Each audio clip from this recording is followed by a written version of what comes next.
গাজীপুরের ধীরাশ্রমে আওয়ামী সরকারের সাবেক মুক্তিযুদ্ধ বিষয়ক মন্ত্রী আকম মোজাম্মেল হকের বাড়িতে শুক্রবার দিবাগত রাত 10টার দিকে বিক্ষুব্ধ জনতা ভাঙচুর চালায়। এ সময় আওয়ামী নেতাকর্মীদের হামলার শিকার হন বেশ কয়েকজন। এই হামলার ঘটনায় রাতেই গাজীপুর যান সার্জিস আলম ও হাসনাত আব্দুল্লাহ। পরে রাতে নিজের ভেরিফাইড ফেসবুকে স্ট্যাটাস দেন সার্জিস। স্ট্যাটাসে সার্জিস লিখেন, গাজীপুরে আজকেই হবে আওয়ামী সন্ত্রাসীদের শেষ দিন, আমরা আসছি। এই পোস্টের পর এবার গাজীপুরে বিক্ষোভ সমাবেশের ডাক দিয়েছে জাতীয় নাগরিক কমিটি।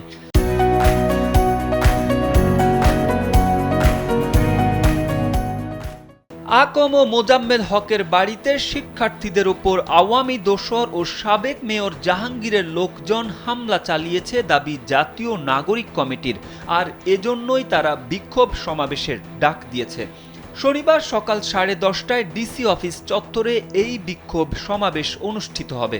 হামলার ব্যাপারে গাজীপুর মহানগর পুলিশের সদর থানার ভারপ্রাপ্ত কর্মকর্তা আরিফুর রহমান বলেন, প্রাথমিকভাবে জানা গেছে ছাত্র জনতার পরিচয় দিয়ে সাবেক মন্ত্রীর বাড়িতে হামলার ঘটনা ঘটেছে। এ সময় স্থানীয় লোকজন তাদের আটক করে মারধর করেছে। এতে 16 জনের মতো আহত হয়েছেন বলে জানতে পেরেছে পুলিশ। এর মধ্যে গুরুতর আহত 5 জনকে উন্নত চিকিৎসার জন্য ঢাকা মেডিকেলে পাঠানো হয়েছে।